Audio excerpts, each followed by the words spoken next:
에베소 4장 22절부터 24절 말씀으로 송구영신이라는 제목으로 말씀을 전하겠습니다. 여러분, 송구영신의 뜻을 알고 계신가요? 송구영신이란 말은 옛날의 것을 보내고 새로운 것을 이제 영접하고 환영한다, 그런 뜻입니다. 그런데 세상에서도 많이 사용하는 이런 송구영신이라는 말 가운데 아주 복음적인 내용이 담아 있는 것 같습니다. 오늘 본문 말씀에도 보시면 아시겠지만 옛사람을 벗어버리고 새 사람을 입으라. 사실 그 말도 송구영신과 같은 이야기죠.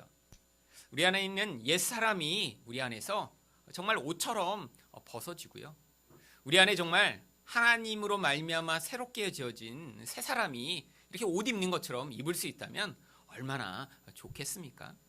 그런데 이 말씀은 바로 구원이 어떻게 일어나는지를 우리에게 보여주시고자 이런 비유를 사용하신 것이지만요, 사실 우리에게 매일매일 벌어지고 있는 일이 바로 이런 일입니다. 우리 안에 있는 이 옛사람이요, 점점 우리로부터 사라지고요, 또 우리 안에 하나님이 만들어내신 새 사람이 점점 자리를 잡아가 결국에는 그 새 사람이 예수 그리스도와 똑같은 모습으로 지어질 것, 그것이 우리에게 약속된 구원의 약속인 것입니다. 그런데 이렇게 우리가 정말 구원을 받고 있는가, 어떤 땐 참 이렇게 헷갈릴 때가 있습니다. 작년과 올해 이렇게 짧은 시간만 보더라도요, 올해 여러분 가운데 큰 은혜를 받으셔, 내가 이런 부분들이 변했구나라는 그런 생각을 하시는 분도 있지만요, 이 구원이라는 건 일생동으로 일어나는 일이기 때문에 어떤 때는 그 변화가 크지 않고요, 명확하지 않은 경우들이 많이 있습니다. 그래서 우리가 이렇게 1년에 한 번이라도 정말 이 1년 동안 하나님이 내게 어떤 은혜를 베푸셨는가, 또 나는 어떤 모습으로 지금 지어져 가고 있는가를 또 확인해 보는 시간이 꼭 필요한 것입니다. 오늘은 두 가지 주제를 가지고 좀 말씀을 보기를 원하는데요, 그러면 이렇게 옛사람이라고 얘기하는 이 옛사람의 어떠한 모습을 우리는 벗어버려야 하는 것인가 하는 주제와, 또 한 가지는 성경이 얘기하는 이 새 사람의 어떤 모습을 우리는 옷 입고 또 얻어야 하는 것인가를 살펴보기를 원합니다. 첫 번째로, 그러면 이 옛사람의 모습, 어떤 것을 도대체 벗어버려야 하는 것일까요? 오늘 본문 22절에 보면 이 옛사람의 실체에 대해서 이렇게 이야기합니다. 유혹의 욕심을 따라 썩어져가는 구습을 따르는 옛사람. 그런데 이 한글이요, 참 어렵습니다. 읽고 나도 이게 도대체 무슨 말인지 저도 한참을 고민했어요. 차라리 영어로 표현을 보면 훨씬 더 쉽습니다. 여기 나와 있는 유혹의 욕심을 따라라는 것은요, 원래 속이는 욕망을 따라서 이 옛사람은 살아간다는 의미예요. 결국 이 옛사람의 실체 가운데 가장 명확한 모습이요, 우리 안에서 어떤 욕망을 따라서 우리 인생을 끌어가는 그런 힘이 바로 이 옛사람의 실체라고 하는 것입니다. 그런데 문제는요, 이 욕망은 우리를 속이는 그런 영향력이라고 하는 것이죠.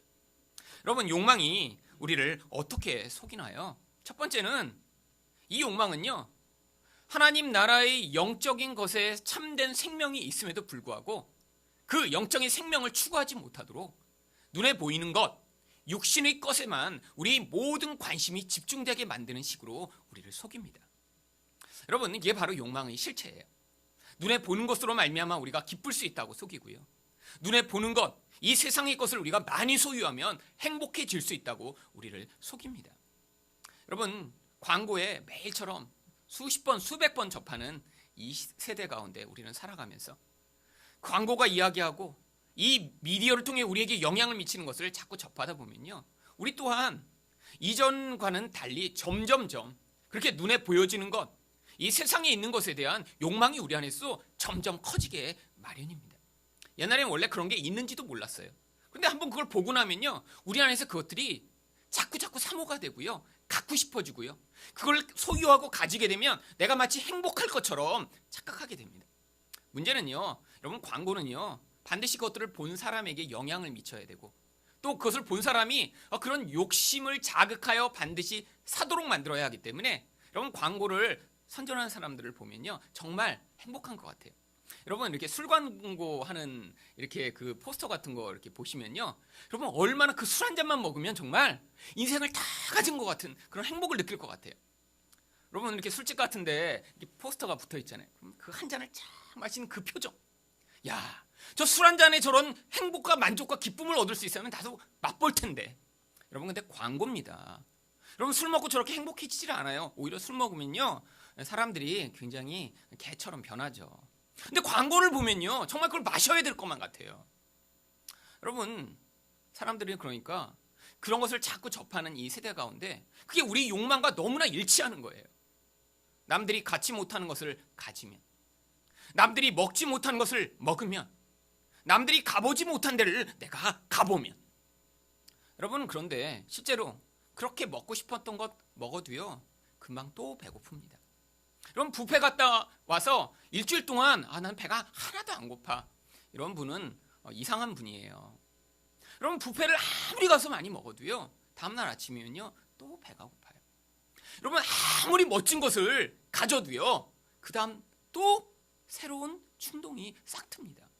여러분, 홈쇼핑에 이렇게 중독된 분들을 보면요, 이렇게 거기서 이렇게 홈쇼핑에서 광고를 하잖아요. 이거 지금 이제 몇 분 안 남았습니다. 시간이 지금 이제 물량이 다 떨어져 갑니다. 이 마지막 기회예요. 그러면 이거 살까 말까 하다가 전화를 걸죠. 저건 꼭 가져야 돼. 꼭 가져야 돼. 그런데 그렇게 갖고 나면요, 그 다음에 또 필요가 생겨요. 또 보면 또 갖고 싶어요. 여러분, 그런데 우리 안에서 이런 세상의 것에 한번 중독이 되기 시작하면요, 자꾸 문제는요, 하나님 나라에 대한 관심이 엉뚱한 것에 자꾸 쏠리게 된다는 것이죠. 여러분, 단순히 그런 것들을 소유한다는 건요, 거기에 돈을 쓴다는 것만을 이야기하는 것이 아닙니다. 그거에 대한 관심, 그것에 대한 모든 에너지, 그것에 대한 시간, 그것에 대한 모든 집중이 거기에 된다는 거예요. 여러분, 그래서 사람들이 그렇게 소유, 어떤 것들을 체험하는 것, 어떤 곳에 가보는 것에 한번 꽂히기 시작하면요, 정말 끊임없는 집중으로 그것들을 추구하게 되는 그런 인생을 살아가게 되죠. 남들이 알지 못하는 그런 세대 가운데, 그래서 하나를 가져도 만족을 못해서 끊임없는 그 욕구를 만족시키기 위해 세상 사람들은요, 거기서 벗어날 수 없어서 뭐라고 부르냐면 지름신이 강림하셨다라는 얘기를 합니다. 얼마나 그 욕구가 중간에서 자기를 끌어가는지요. 한번 원하는 것이 생기면 못 견디는 그 영향력을 신이라고 부르며, 내게 지름신이 임해서 내가 결국 그걸 소유해야 되고 그것을 가져야 되고 그런 삶을 살아야 한다고 주장하게 만드는 것입니다. 근데 성경이 뭐라고 그래요? 그런 욕망을 속이는 것이라고 해요. 왜요? 눈에 보는 것, 세상에 있는 것으로는요, 우리 근원적 행복과 만족을 만들어낼 수 없기 때문입니다. 또한 이런 속이는 욕망은 어떤 형태를 가지고 있냐면 자기를 높이는 방식으로 우리를 속입니다.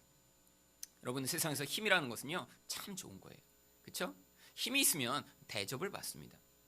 여러분, 차도요, 작은 차를 타고 호텔 같은 데 가면요, 이렇게 저기 멀리 지하 주차장에 가서 쓰라고 그래요. 근데 큰 차를 타고 가면요, 어서 오세요 하고 이렇게 인사를 하고 키를 받아서 대신 운전을 해줍니다. 그렇죠? 뭐 제가 호텔을 갈 일은 없었지만 예전에 한번 호텔에 이제 모임이 있어서 갔는데, 그때는 이제 차가 마티즈였습니다. 마티즈. 그랬더니 저 밑으로 가라고 그러더라고요. 근데 제 뒤에 큰 차가 하나 따라왔어요. 그랬더니 그냥 인사해서 꾸벅하고 그 다음에 차 키를 받아서 대신 운전을 해주죠. 여러분, 차가 작다고 죽이겠다고 달려드는 사람도 제 인생에서 한 명 만나봤습니다. 바로 요 사당동에서요, 자기 앞에 끼어들었다고 마티즈로 죽이겠다고 1km를 계속 쫓아왔어요. 여러분, 왜죠? 무엇인가 강하고 높다는 건요, 힘이니까요. 그걸로 자기보다 약한 사람을 짓누를 때 사람들은 쾌감을 느낍니다. 근데 반대의 마음이 우리 안에 똑같이 있는 거예요. 어떤 마음이요? 내가 약해지고 내가 힘이 없어지면 누군가한테 짓밟힐 것에 대한 두려움이 우리 안에 가득하기 때문에 사람은요, 끊임없이 자기의 모습보다 과장하고 자기를 높이는 것에 목숨을 거는 것이 인간인 거예요. 그리고 그 조그만 힘을 가지게 되면요, 다른 사람을 가차없이 짓밟는 것이 또 인간입니다. 그걸 요즘 유행하는 말로는 갑질이라고 하죠. 갑질. 여러분, 우리 같은 사람이 비행기 탔는데 비행기에서 서비스가 나쁘다고 비행기 돌려! 그럼 그럴 수 있겠어요? 안 되잖아요. 그런데 자기가 그게 힘이라고 생각하는 사람은요, 그 비행기 회사가 내 거라고 생각하는, 힘이 있다고 생각하는 사람은 땅콩 까주지 않았다고 비행기를 돌릴 수 있는 게, 그게 세상 사람들이 생각하는 힘의 능력입니다. 물론 요즘은 그런 것도 잘 안 통하는 세상이 됐죠. 요즘 사람들은요, 이 갑질을 못 견뎌해요. 아주. 그러니까 화가 나죠.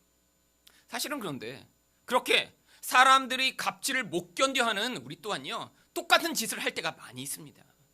우리가 볼 때 우리보다 약한 것 같고요, 우리보다 정말 뭔가 똑똑하지 못한 것 같고 힘이 없다고 생각하면요, 우리도 똑같이 그렇게 대하는 경우가 얼마나 많은가요? 여러분, 대표적인 경우가요, 여러분보다 높고 힘이 강한 사람 앞에서는 사실 함부로 화내지 못합니다. 여러분, 솔직히 저도 올해 이 교회를 개척하고요, 저한테서 막 소리 지르고 화내는 분 한 분도 없으셨어요. 너무 감사하더라고요. 왜죠?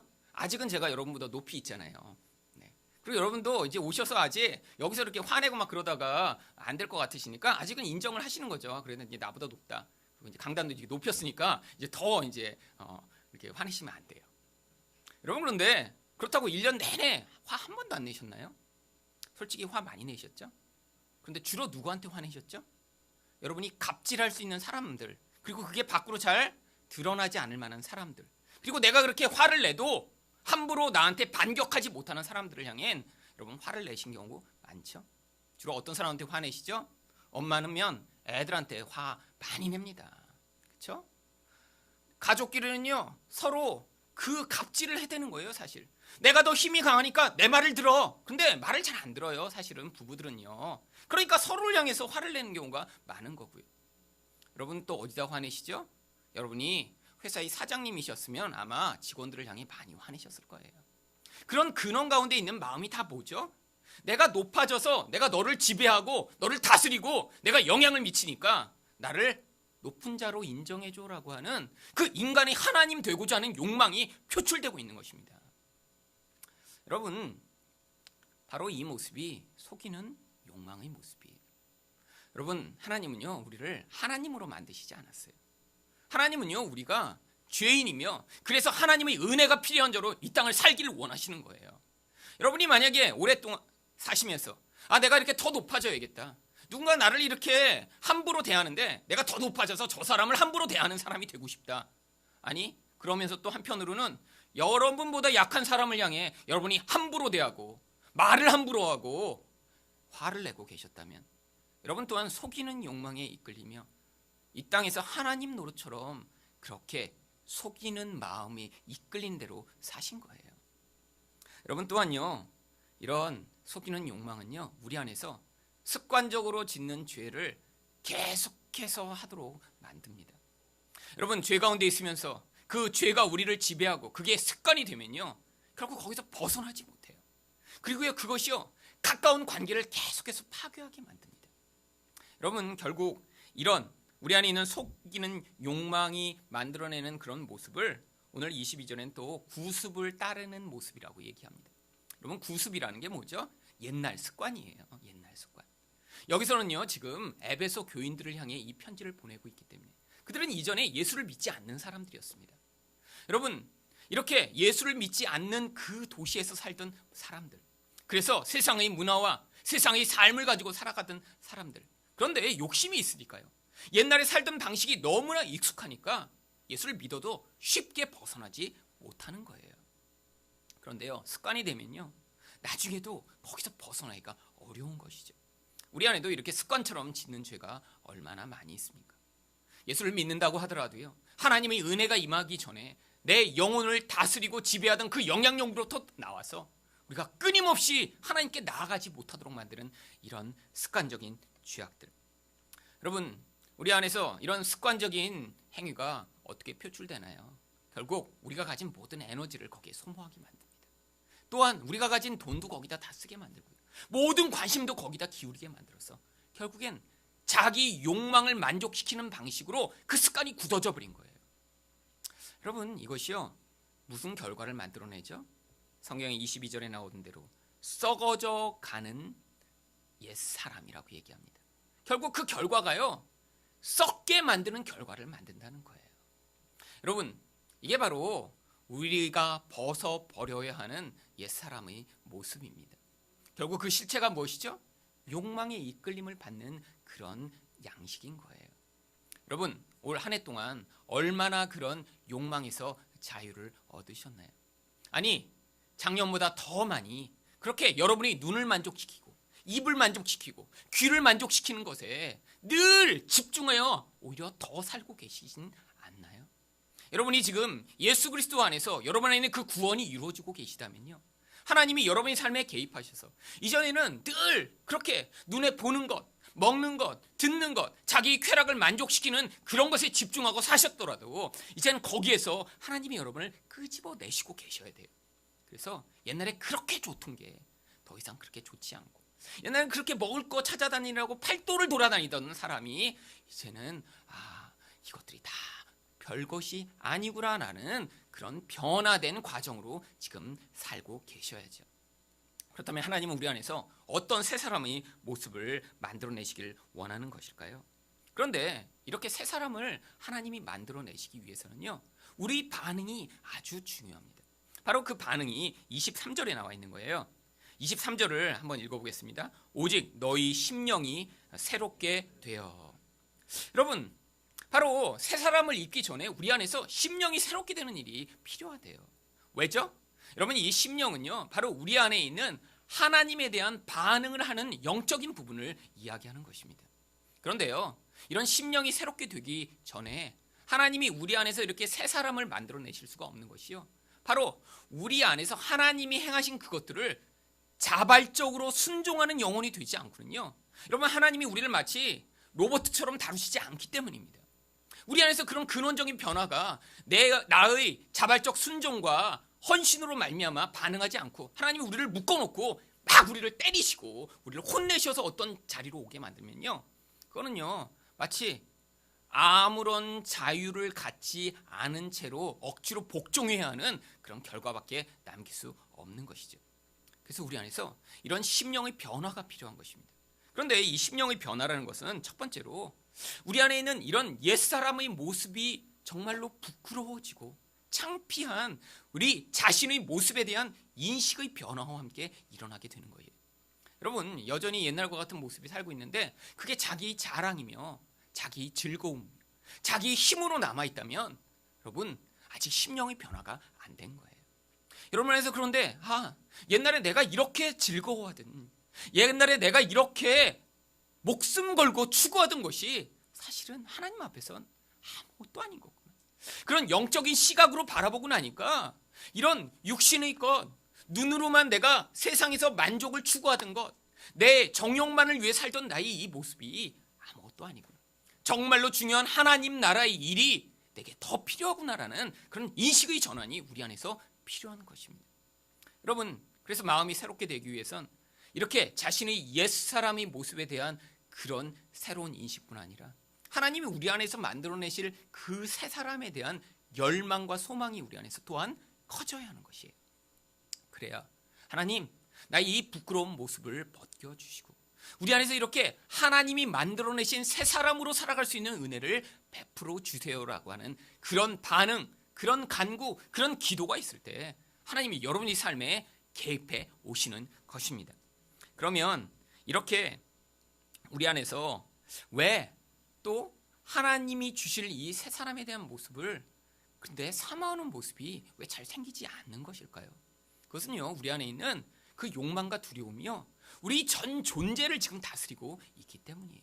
그래서요, 여러분, 만약에 정말 내가 이렇게 하나님 뜻대로 더 많이 살게 됐다가 하나님이 나에게 더 많은 것을 요구하시면 어떻게 하지? 또 내가 지금 이렇게 사랑하고 즐겁게 여기는 것들을 하나님이 내려놓으라고 하시면 어떻게 하지? 여러분 가운데 혹시 그런 마음이 있을지도 모르죠. 그런 마음 때문에요, 근원적으로 여러분 머리로는 그래, 나도 이런 새 사람으로 살고 싶다, 나 이 옛사람이 싫다라고 얘기하지만 실제로 여러분이 근원 안에서는요, 여러분이 전 존재가 실제로 하나님이 요구하시는 그런 생명과 은혜보다는요, 자기 옛 모습에서 좀 벗어나고 싶지 않은 그런 근원적 태도가 여러분 안에서 나오기 때문입니다.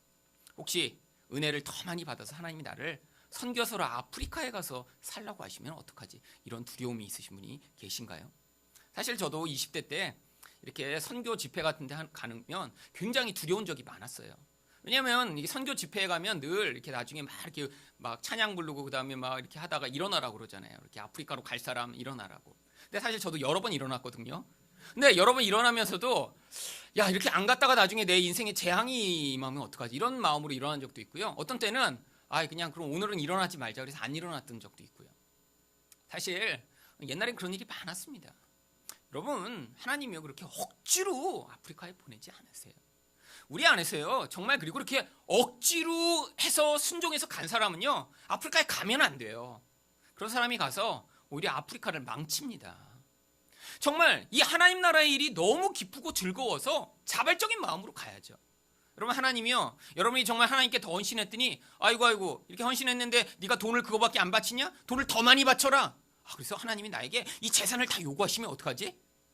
여러분, 하나님이요 그런 돈을 여러분에게 뺏어서 가지신다고 하나님이 더 기쁘실 것 같으세요?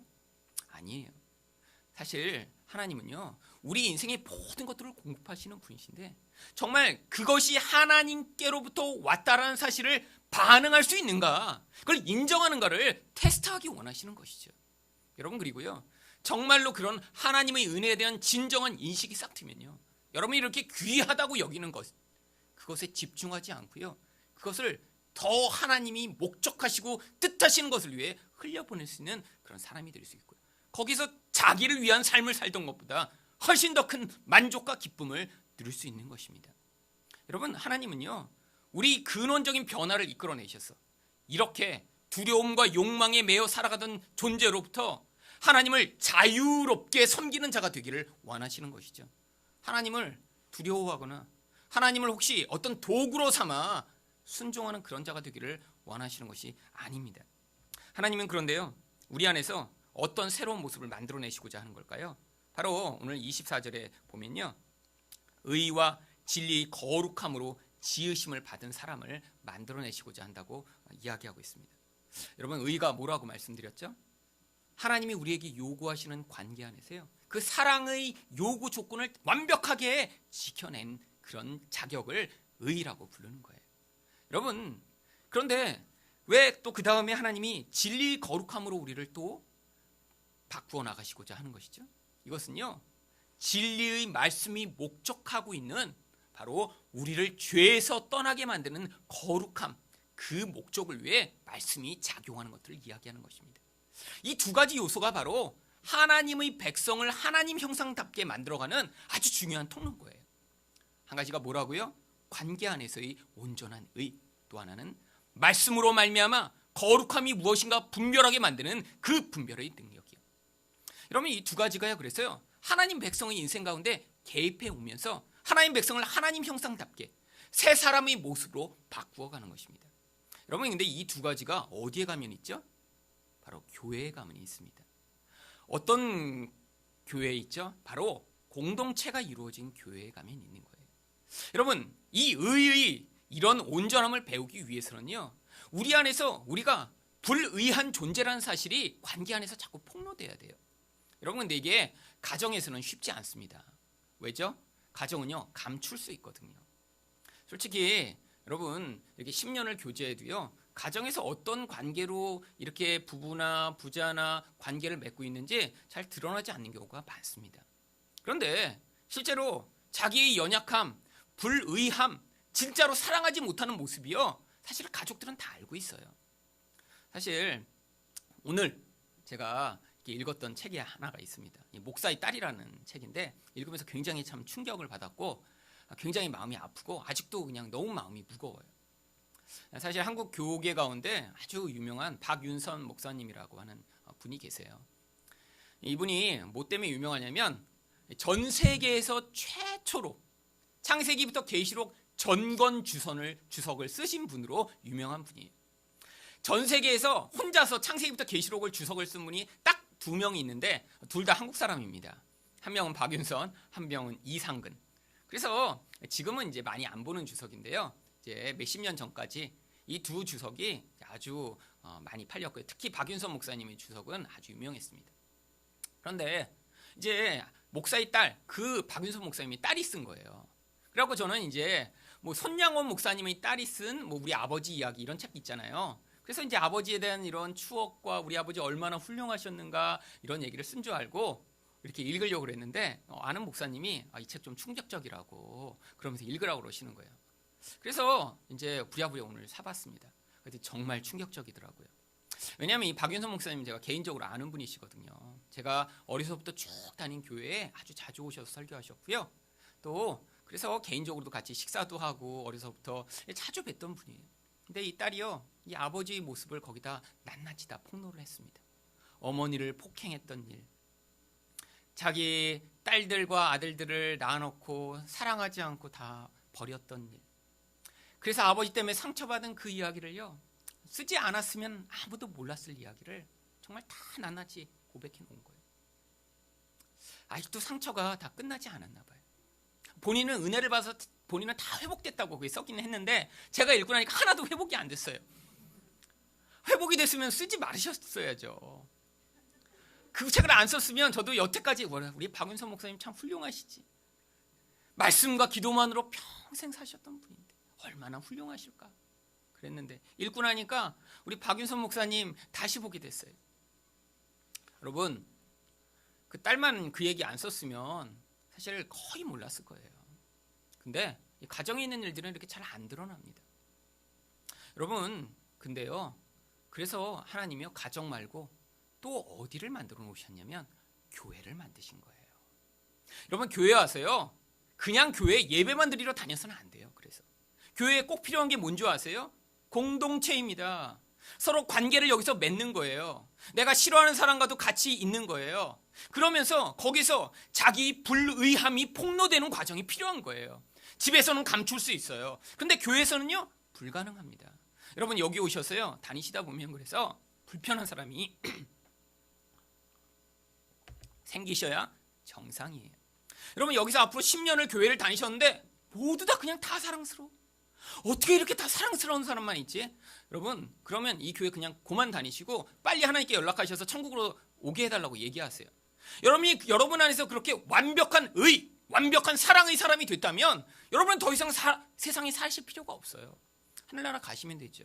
근데 여러분, 지금 왜 여기 살고 계신 줄 아세요? 지금 여러분을 천국에 데려가면요, 지금 다 미워하고 다 정죄하고 비판하고 편가르고 그럴까 봐 지금 못 데려가고 계신 거예요. 그래서 하나님 지금 뭐 하고 계신 줄 아세요? 여러분을 이 땅에 놓으신 다음에요, 우리 안에서 의를 덧입어야 하는 필요성을 우리 안에 계속해서 가르쳐주고 계신 거예요. 여러분, 그래서요, 관계를 깊이 맺다 보면요, 사람들이 불편해집니다. 판단하게 되고요. 판단하게 되면 어떻게 되죠? 내가 그 사람에게 영향을 미칠 수 있으면요, 자꾸 뭐라고 하고 영향을 미치죠. 영향을 못 미치는 상황이면 어떻게 되는 줄 아세요? 소문을 퍼뜨립니다. 어머머, 아무기 집사 얘기 들었어? 교회에서 근데 문제가 뭔지 아세요? 꼭 기도해달라고 하고 전화를, 기도 제목이야, 기도 제목.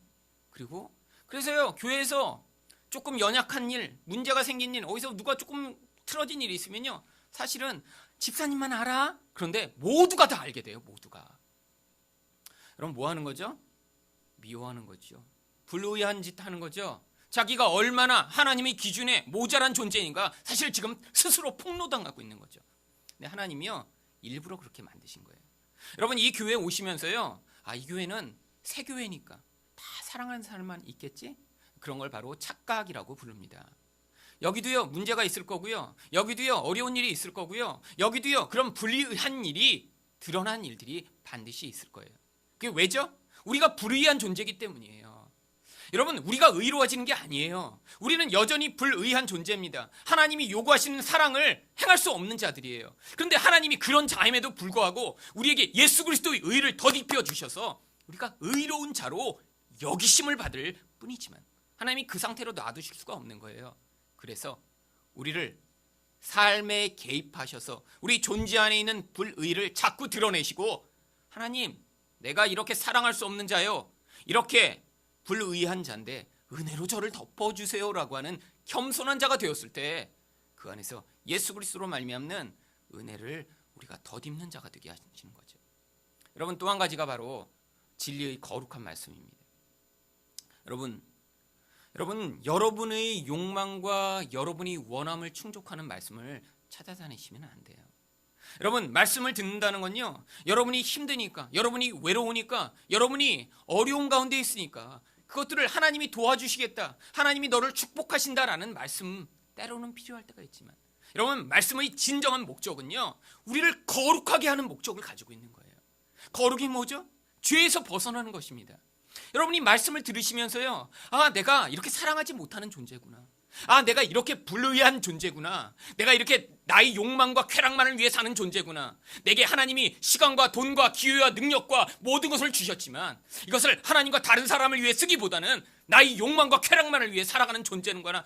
사실을 말씀을 들으실 때마다 깨달으셔야 돼요. 여러분, 지금 그게 구원을 받고 있는 과정인 것입니다. 여러분, 말씀이 여러분에게 바르게 전해지면요, 여러분 말씀을 듣고 나서요, 오늘도 좋은 말씀을 들었네가 아니라 내 안에 찔림이 있다. 나는 아직도 이렇게 살고 있는 존재인데 그런데 하나님의 은혜가 크구나라는, 여러분 안에 있는 죄의 모습을 발견하지만 하나님의 은혜의 더 크고 놀라운 은혜를 발견해내는 과정이 여러분 안에 동시적으로 일어나야 하는 것입니다. 여러분, 그래서 그 죄 앞에 회개하지만 하나님의 은혜에 감동하고 복음의 능력으로 말미암는 변화가 나타나 여러분이 매년 여러분 안에서 새 사람의 모습이 확장되고 옛사람의 모습이 죽임을 당하는 결과가 나타나야 하는 것이죠. 여러분, 그게 바로 오늘 새 사람을 입게 되는 과정인 것입니다. 그래서 여러분, 이런 공동체가 우리에게 꼭 필요한 거예요. 여러분, 그래서 교회가 너무 커져서 대부분의 사람들이 와서 예배만 드리고 서로 관계를 맺지 않는 이런 교회, 이거 반쪽짜리 교회예요. 그런데 또 그렇게 큰 교회들은 또 어떻습니까? 사람들이 불편해하는 죄의 문제에 대해 이야기를 하지 않아요. 여러분, 미국에서 제일 큰 교회 레이크우드 처치라고 하는 교회입니다. 한국보다 근데 규모는 작아요. 한국에서 제일 큰 교회는 막 100만 명 모인다고 하는데요, 미국에서 제일 큰 교회는 한 4만 명 정도 모입니다. 담임 목사가 누구죠? 조엘 오스틴이라는 사람이에요. 여러분, 이 조엘 오스틴이 맨 처음 책 냈을 때 제가 사람들한테 이거 나쁜 놈이라고 얘기했더니요, 막 저를 막 너무 공격하는 거예요. 뭐라고 공격하냐면, 네가 잘 알지도 못하면서 왜 그러냐, 책 한 권 읽어보고. 그래갖고 제가요, 차를 몰고 그 교회까지 찾아갔습니다. 가서 직접 보고 오려고. 하도 사람들이 뭐라고 해갖고. 누가 뭐라고 그랬냐면 주로 목사들이 뭐라고 그랬어요. 이렇게 그냥 은혜로운 책고 베스트셀러인데 왜 그냥 아무것도 아닌 인간이 자꾸 비판하냐고. 그래서 이거 읽어보면 모르냐고. 여러분, 서문에 뭐라고 써있는 줄 아세요? 맨 처음에 냈던 책 긍정의 힘. 자기가 100만 달러짜리 집을 보면서 저기에 살고 싶다 그러고 긍정적으로 생각했더니 나중에 100만 달러짜리 집에 살게 되었다. 물론 한국에서는 100만 달러짜리 집보다 비싼 집 많지만 텍사스에서 100만 달러짜리 집은요, 엄청난 집입니다. 보통 이렇게 100만 달러라고 텍사스에서 광고가 나오면요, 화장실이 한 10개쯤 있는 집이에요. 미국의 텍사스는 그렇게 집값이 싸요. 그러니까요, 여러분, 그게 서문에 나온 책이 긍정의 힘 책인데 사람들이 그걸 보고 왜 그렇게 열광했죠? 자기 욕망과 일치했으니까. 여러분, 근데 제가 조엘 오스틴이 하는 세미나에 1박 2일 세미나에 돈을 내고 갔습니다. 갔더니 조엘 오스틴이 처음에 나와 하는 얘기가 뭔지 아세요? 우리 교회에서는 사람들이 불편한 이야기는 절대 하지 않습니다. 사람들이 듣기 원하는 얘기만 해줍니다. 그런 얘기가 뭐죠? 잘 될 거다, 하나님 너를 사랑하실 거다, 부자 될 거다, 예뻐질 거다, 성공할 거다. 여러분, 하나님요, 우리에게요, 우리 근원을 바꾸셔서 우리가 얼마나 삐뚤어진 존재인지 알려주시고 바른 길을 찾아올 수 있도록 인도해 주시는 거예요. 그런 거룩함의 과정으로 우리 인생의 방향이 전환되었을 때 거기에서 진정한 축복과 만족과 기쁨이 나타나는 것입니다. 자기를 위해서 살면요, 만족과 기쁨을 누릴 수가 없어요. 우리 근원이 정말로 하나님을 향해 집중하고 다른 사람을 향해 집중하는 근원적 변화가 우리 중심에서 나타나야, 그래야 하늘로부터 내리는 그 생명과 은혜로 말미암아 우리도 진짜 행복하고요, 다른 사람들도 진짜 행복한 사람을 만들어낼 수 있는 것입니다. 여러분, 그래서 여러분에게 선포되는 말씀은 끊임없이 여러분 안에서 이 삐뚤어진 모습, 자기 중심적 죄성을 드러내는 방식으로 선포되어야 하는 것입니다.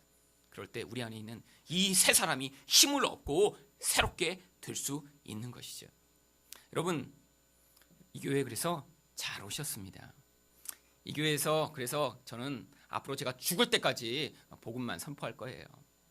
우리 죄가 얼마나 냄새나고 추한지, 그런데 하나님의 은혜가 그것을 덮을 만큼 얼마나 크고 놀랍고 은혜로운지. 그래서 여러분이 나중에 하나님 앞에 섰을 때, 하나님, 나처럼 냄새나고 나처럼 더럽고 나처럼 불의한 존재를 어떻게 구원해 내셨나요? 라고 하는 그 감동과 은혜로 하나님을 맞이하는 성도 되도록 만든 것이 저 인생의 목표입니다. 우리가 다 같이 공동체로 함께 모여 우리 불의를 목격하며, 하지만 그 불의를 덮어내는 하나님의 은혜를 풍성히 누리며 그런 새 사람으로 더 풍성히 지어져가는 그런 2015년 되시기를 예수 그리스도 이름으로 축원드립니다.